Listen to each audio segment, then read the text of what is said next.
Europe 1. Vous écoutez Culture Média 9h30, 11h sur Europe 1, en direct du mondial de l'auto sur le stand Renault. Et alors, merci. Je peux pas voir tout le monde, excusez-moi.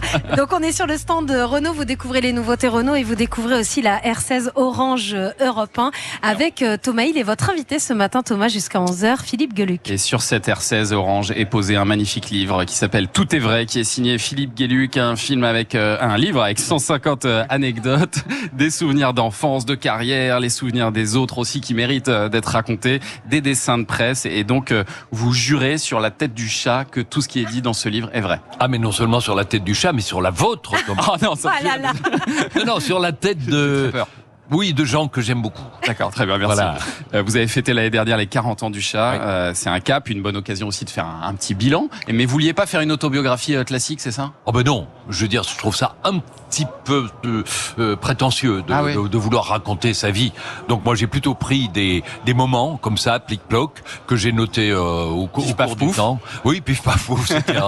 Et parce qu'il y en a quelques-unes où je me prends un râteau, où je me prends une gamelle, etc. Donc ce livre n'est pas que à ma gloire et à mon honneur. Oui, et on apprend beaucoup de choses, c'est truffé d'anecdotes, notamment sur cette émission à laquelle vous avez longtemps participé.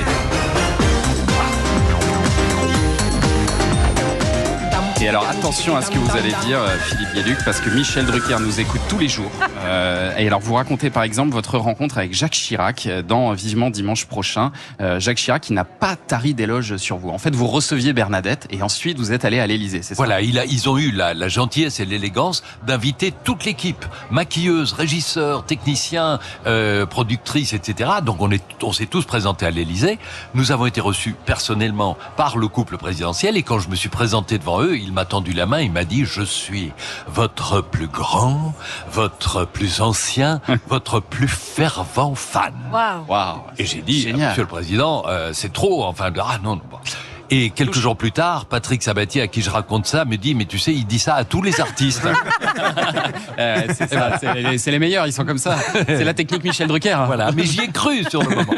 Et alors, vous rencontrez aussi dans les coulisses de cette émission le grand Alain Delon, à qui vous dites « Je vous admire beaucoup » et qui vous répond « Comme je vous comprends. » Vous êtes resté près de 10 ans sur le canapé rouge de Michel Drucker. De quoi laisser une trace supplémentaire. Non, pardon, je ne faisais pas sous moi, si vous voulez dire. Il y a certains invités un peu âgés qui ont nécessité qu'on change les coussins de temps en temps, mais moi, ça a été. Je vous remercie. Ça s'est bien passé. Bon. Vous n'êtes pas comme les chats, vous ne marquez pas votre territoire. Non, pas de cette façon.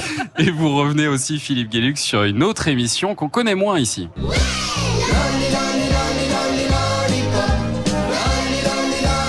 Est-ce que dans le public, quelqu'un reconnaît ce générique ? Non.